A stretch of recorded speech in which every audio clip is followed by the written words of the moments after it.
عقیقے کا جو اگلا مسئلہ ہے کہ آیا ہم بڑے جانور کے اندر جو ہے اپنے بچوں کے عقیقے کر سکتے ہیں؟ جی بالکل، آپ بڑے جانور سے بھی آپ عقیقے کر سکتے ہیں۔ لازمی نہیں ہے کہ آپ بکرے ہی ذبح کریں، اور بکرے کی تو اس وقت قیمت بھی بہت زیادہ ہے، اور اگر ایک طرف 2 بکرے کی قیمت ہے تو دوسری طرف پوری ایک بڑا جانور آ جاتا ہے۔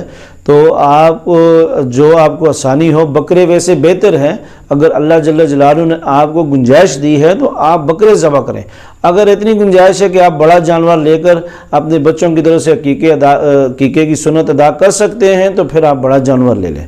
تو اس میں جیسے آپ کے 2 بچے ہیں اور 2 بچوں کے 4 حصے ہو گئے، جو 3 بیٹیاں ہیں اس کے 3 حصے ہو گئے، تو یہ 7 حصے مکمل ہو جائیں گے۔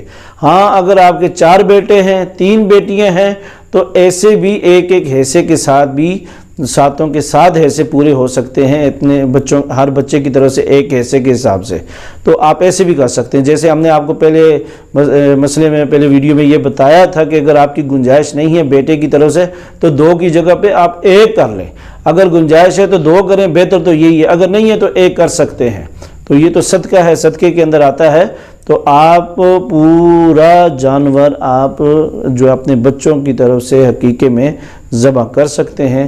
لازم نہیں ہے کہ آپ بکرے ہی کریں، جو آپ کی گنجائش ہے، جو حسب توفیق ہے، جو اللہ نے توفیق عطا کی ہے، اس کے مطابق آپ یہ سنت عمل ادا کریں۔